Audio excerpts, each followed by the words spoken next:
And 2 kids came from that And first 2 marriage. kids. Were those the twin boys? That was the twin boys, right? Yeah. Yeah. So what was it like at that time? Having twin boys and trying to keep the marriage together and. Well, there again, I mean, everything was focused. Keep in mind, now I'm just 20, 25 years old. Right. Okay, and I wanted to naturally give them more, home life more than what I had, Right. So, every, school and different little activities, I made sure that, I was there for them, Right. that type of thing. Right. So, when the divorce happened, they went to live with her. And, it was hard being a part-time father. Yeah. It's hard now because not only do you now you have to worry about your own living, a place where you have to live now. They're living here and you have to live over here. So in effect, like you're paying for, 2 places. Yeah. So it was hard. It was a challenge. Right. Yeah, it was a challenge. I could just imagine. Yeah. I could definitely relate to you in that sense because my mom and dad never got married. Right. Yeah. Right. So I remember when I was younger, my dad would come to see me and stuff like that, but it would just be a weird thing because when he comes to see you, it's like, oh man, it's good to see you. Right. But in the back of your head, you're not going to see this guy for a long time. Right. So it was just one of those things where I definitely could relate to why you wanted to do that. Oh, without a doubt, sure. It's something I kind of, resonate with in Right. terms of thoughts because I think about it too. I think about, man, I want to have a complete family. Right. And that's why it's important. I mean, for young people to talk to people that have been older people that have been through the experience. Yeah.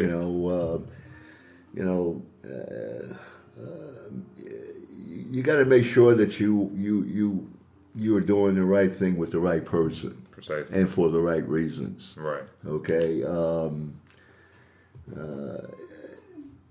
Being married, naturally you love the person, but you have to ask yourself, why do you love that person? Why what is she giving you?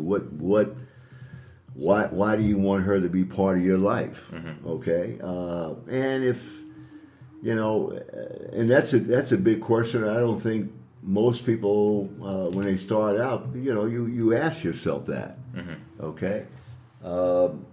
I think that when you do ask yourself that question, I think the answers that you're getting back, or you're getting from other people, that if you ask them the questions, will make you think. Yeah.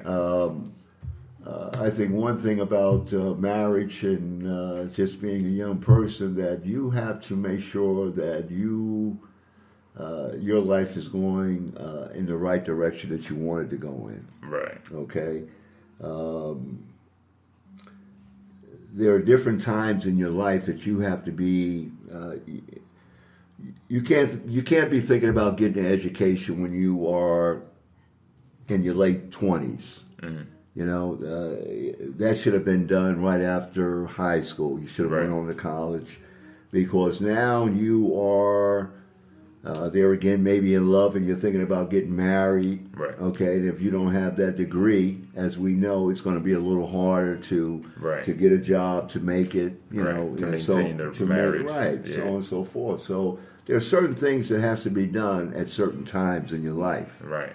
And if you don't do that, you're gonna, most likely you're gonna run into some problems, because now you're married, you don't have a college degree, and you're trying to go out here and make some money, and that degree could stop you from making money, or the money you should be making. Yeah, it is possible, but it's going to take more. Oh, sure, it's possible, but it's going to take. It's going to be harder. Yeah. You're working. Most likely you won't be able to do it full time. Right. Which means that you would have to, get your education part-time. Right. And that takes away from the marriage. Or online classes or something. Yeah, like that. I mean, here you're going to school at night, Yeah. taking, 6 or 7 or 12 credits or whatever. I mean, that's hard. Yeah. That's hard, and homework, and now you got to get up in the morning and go to work. Mm-hmm. That's very, very difficult. Especially if you have a child involved. Oh, sure, and you have a child involved Yeah. too. But one thing the last thing I'll say about that is that the love that you should really have is that you love what you're doing, Right. like job wise. Right. That should be really your first love. Right. Okay. And she should have something that she really loves to do too. That she's really into.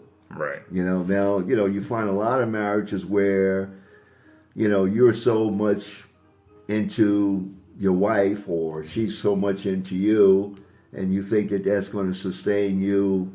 It's not going to sustain you. Yeah. Because it's about being good friends. It's about helping her achieve what her goals are in life, and vice versa. Right. Okay, and then you come together with a plan. Okay, and it might be buying real estate, or it might be buying a business, or this type of thing. Right. But the love. I mean, being in the sack all the time, and that type of thing. I mean, that gets old after a while. That gets old. So you just have to be. I was telling a young person, the marriage in a way should be like the ice cream and the cake, or she should be like the ice cream and the cake. The main love you should have is your job. What you're doing. Career. Your career. Should be first and foremost. Right. Yeah. Right. Yeah. Now you did get married again after the Right. that one lasted 30 years. Yeah. So obviously you took something from that first one and you incorporated it into the second marriage. Like, what changed? What was the biggest difference between the first and second marriage? Yeah. What was the biggest? Well, I think the biggest difference was that this was a person that, we did it the right way. I mean, it wasn't like the first marriage I had to marry her because, or I thought I had to marry her because she was pregnant. Right. Okay. The second marriage, wasn't that way. Right. So we had more of a chance to get to know one another and, right. Experience things together and, that type of thing,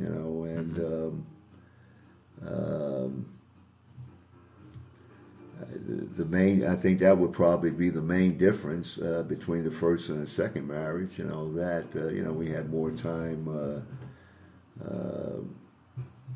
We didn't have to get married. We wanted to get married.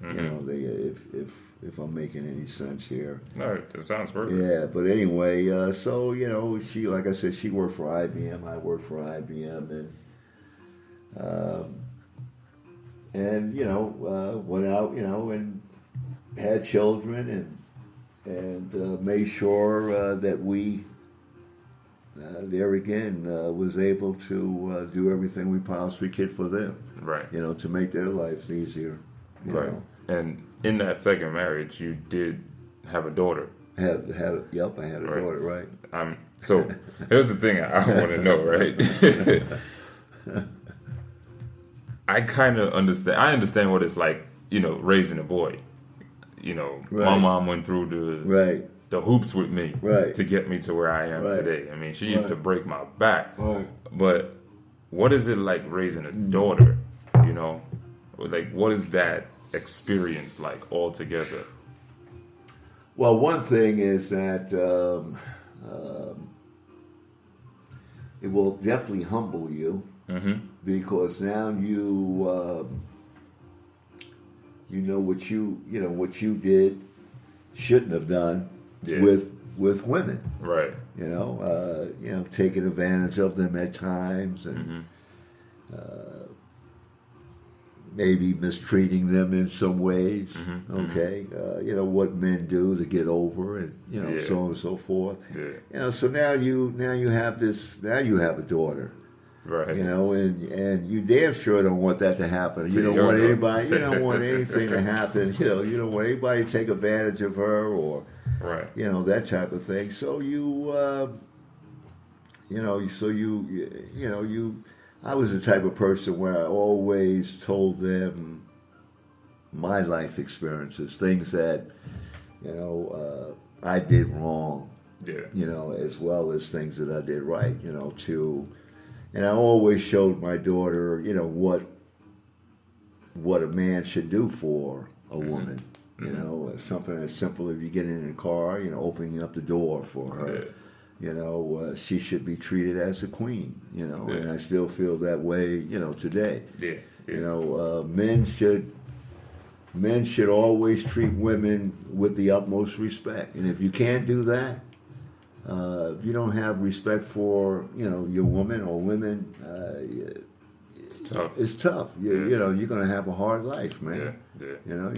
So it's just a different thing, to see them grow and the challenges. You will definitely understand what a woman goes through. Right.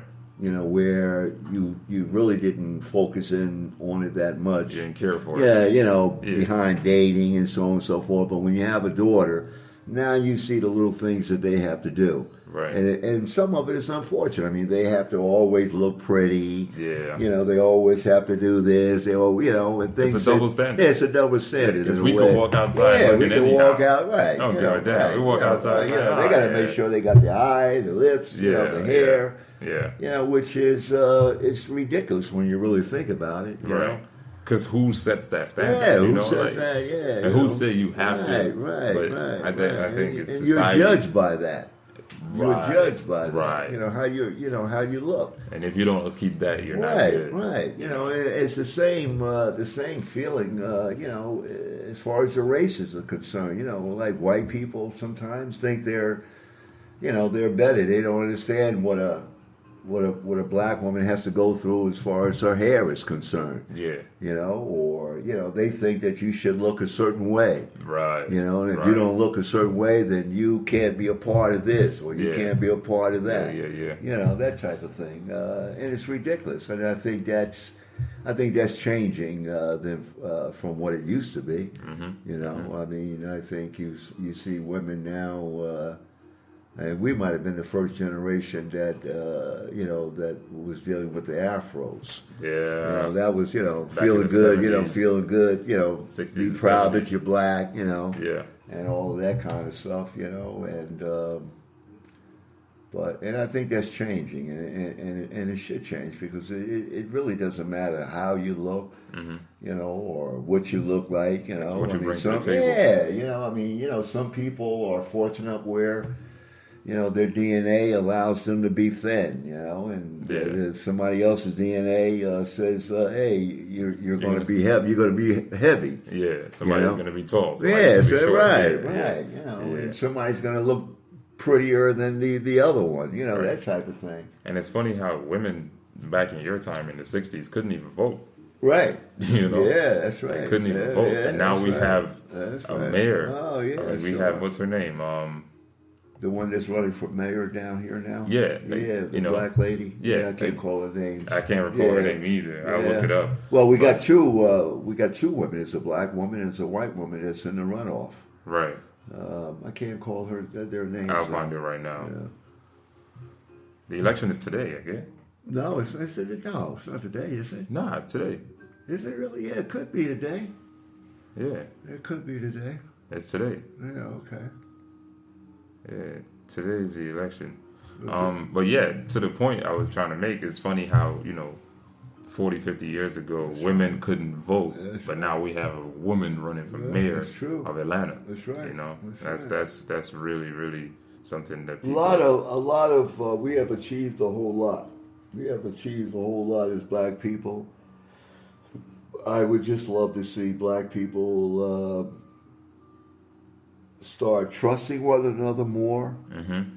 I would like to see young black people pull their money together. Yeah. Yeah. Okay, and think about starting a business.